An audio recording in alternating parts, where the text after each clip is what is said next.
One other big piece of news that I want to get to before we get to our Shane Beamer conversation is a lawsuit. Shocker. Tell me that we're going to cover college sports and we don't have a new lawsuit to discuss. But this one is actually different and quite interesting.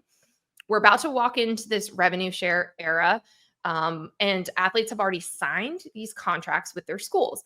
So this was a high-profile situation as it unfolded, and now even more so with the lawsuit. The University of Wisconsin and its NIL collective sued the University of Miami on Friday, alleging that it interfered with what it said were binding revenue-sharing contracts with former cornerback Xavier Lucas. So here's where this is interesting and different.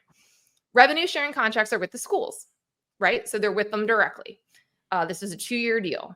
So you're saying, Joshua, you sign this, you're going to stay at Wisconsin for 2 years, and this is what you're going to get paid. And then the school can use your name, your image, and your likeness for, okay, they could put you on a season ticket. They could have you do a signing. They could have you do a commercial for the school. Whatever, again, these deals are going to be looking like with the schools directly now.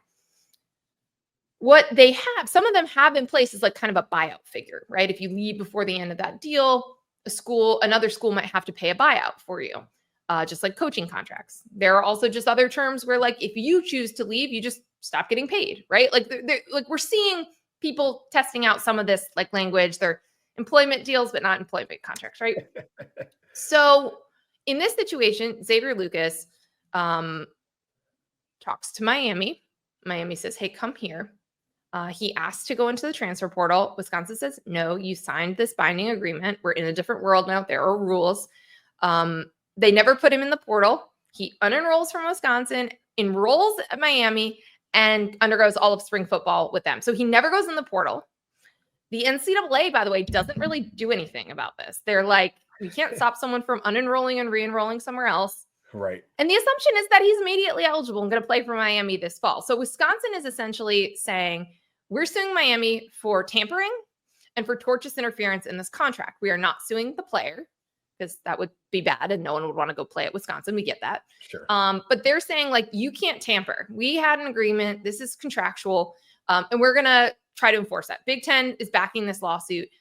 I'm very curious. Like, there's so many different potential ripple effects of something like this, Joshua. But I actually really like that they're doing this. Like, I think it's an important step to try to enforce a contract like this.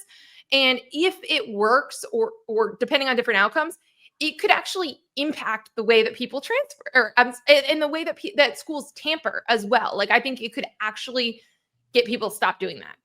Right. I feel like the tampering issue is one that everybody talks about. Everybody's also doing it. But there's not really been anything that has been done about it. Coaches whine, administrators whine, but everybody still participates as it is. And so Wisconsin says, you know what, like, we had an agreement, like this was supposed to be one of the things that got in the way from making it so easy for people to just like tamper and pluck our players, and guys are gone. So we're going to do something. And to your point, I'm very curious what the outcome is here, because that will be kind of the precedent moving forward when you have one of these agreements signed and this type of situation happens. Now, I'm glad to see it. I'm also glad that the Big Ten is backing this, because I think you need to have that weight behind you. But like, there's, to me, a legitimate question about like whether this is something that like the court is going to say, no, you can't do it. Certainly they're saying that they have evidence. I'm curious to see exactly what that looks like. But it's just one of those things where it feels like the world has gone, and I know this is one institution suing another. There's a player in the middle of this. And it feels like a lot of rulings that have come down have been more pro-player in these situations. So how would they view an agreement that was signed in December, but that was set to begin in July? And then all of this happens before July even comes, and whatever the case is, I think is one of the more intriguing things we've seen. And it's something that the player signed voluntarily, right? Like, so right. You do have that level of accountability in this. Sure. What I'm fascinated by is, again, like the idea that now that there are contracts and they're with the school, does that give it more heft? They're not employment contracts, because everyone didn't use that phrase. So you're going to have to kind of like twist and turn and say it's about like their likeness rights. Sure. But that they were also like going to play football for your school. And that's kind of where like the value is lost. I'm so curious to like to your point about like what is the proof, what standard of proof of like of interference and tampering are we going to use here, or just that a contract was signed and you had conversations and you convinced them to leave, right? Like maybe that's enough. But here's a potential outcome. Like I don't think the court, like let's say this goes all the way and gets litigated out. I don't think anyone's going to be like, okay, Xavier Lucas, you need to pack your bags and move back to Madison. Like I don't think that is an outcome here. That would be shocking, but like that's not what's going to happen. I feel like a reasonable outcome would be a fee, right? Like basically a buyout. If you say there's a financial penalty for doing this, for tampering, for the tortious interference, and breaking up the contract, and the school has to pay it, or again, an athlete, but like in this situation, that the school has to pay it for interfering. I think that's an okay outcome. I support the idea of like, if we are going to have this system where there are contracts, well, you could have transfer fees. You could have fees like buyouts with coaches. That just, it's a little bit of, there's a weight to a decision of adding a transfer. There's heft to it. You have to think about it. And there's a financial penalty for doing it if you're going to go poach somebody. I don't think that's the world's worst outcome. I think that exists in a lot of pro sports. Like we talk about transfer fees with pro soccer. We talk about it with coaching buyouts. It could either be written in or maybe a court enforces it. But if they said like, hey, Miami, you're going to owe Wisconsin $1 million to do this, because you did interfere, because you did tamper, but you got the player, you really wanted him clearly, and that's the fee.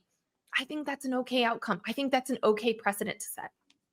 It's an interesting thing. And, neither one of us are lawyers, but we've dealt with contracts, and like these things typically have like doors where you can get out, material changes happen. And like, okay, to your point, you've mentioned financial penalties. So like, I think those are all in play. The one that does intrigue me though, is when you're talking about the NIL rights and, basically like being able to use a player's likeness. What if the court just came out and said, okay, like, he did what he was supposed to do. We're not sending him back. Wisconsin, you get to retain the rights. So like Miami, you can't even market him now. Like that would be an interesting thing to look at here too, because to the point, like that is really what's in dispute here, is the ability to market the player using his NIL rights. Right. They could say this isn't about playing football. So he can play football at Miami, but you need to buy the rights or something like that. Like that's where it gets confusing, because it's a contract to play football, but it's not technically. This is like, it's the thing that we keep getting back to when we talk about all of this, is like this ecosystem is so much not about actually playing football. It's about marketing. It's about generating revenue, and it's about finding ways to get money into the pockets of the players. But the reality is, the only value that is really there for a lot of players in this sport in particular is because they're really good at their craft. In other sports, we see athletes that are marketable for many other reasons, right? They have big followings, like they're just, they're that person and folks love to follow them and they can do brand deals, whatever the case is. With football particularly, you're valuable because you're good at football. But like the dispute really isn't actually about the football. Like it's a great point that you bring up there. Well, that's what the lawyers are interested in, right? Of like how a court would see that, because it's not about football. That's going to be really interesting. And again, it could be a precedent setter. Like this is the first time we're seeing this with these types of contracts, which everyone is using now, right? They're a little different depending on where you are. They could be structured. Maybe they're multi-year, maybe they're one-year deals, but this is the world that we're living in now. And we're looking to see, hey, are there rules? Is there structure around it? And this lawsuit is going to challenge that and test that. It's also possible that the court says like transfer portal windows don't really mean anything. Like there shouldn't be a restriction on when someone needs to notify, or like you shouldn't have to use them. You should just be able to enroll and re-enroll. Like there's a lot of possibilities here that I think are very, very interesting. So it can either get messier or it can get like a little more structured. Yeah, the portal window, if that becomes in question here and they make a ruling on that, it will be extremely intriguing, because once again, like I think you and I look at the ecosystem as it is right now, and we're kind of like, well, the windows suck, and they're there for a reason. And the reason is because we're also looking at students and not just athletes and not Correct. just things to market. So there's a million layers to this. And it's a question everybody asks, like, where does this actually take us in the future? You've mentioned employment numerous times, even though these athletes are not employees. Like, I think a lot of people are getting there. But then what does that turn an athletic department into? That's not really an arm of a university in my mind anymore. That's like a separate business entity. And there are schools, like I think it's Kentucky, who are acknowledging like, hey, we're just going to set up an LLC and we're going to kind of run this thing with that as our purview. So again, like I think this case can bring in all of the questions we have about what collegiate athletics, in particular college football, actually is in this day and age. Yeah, it's a great point. Next week on Rushing the Field, I'd love to do an explainer. I'm writing a written explainer of the revenue sharing era, which starts July 1. It's going to run on NBCSports.com. Joshua, I think we should do a podcast explainer as well about everything that's going to change. All right, so we will do that next week. So we will talk to lawyers. We will be as prepared as possible. I feel like I have an We should go to law school is what we should do. I feel like I should get a degree. Like the amount you probably should. I should actually go to law school. You could go to law school, but I feel like I've read enough lawsuits. I've talked to so many lawyers. They always tell me, they're like, wow, I'm really impressed at your understanding of this. I'm like, yeah, I feel like I should have an honorary degree by now. We will prepare. We will go in the weeds so that we can explain this like normal people next week on Rushing the Field. So bookmark that. Save that for when you get confused about the rev share era.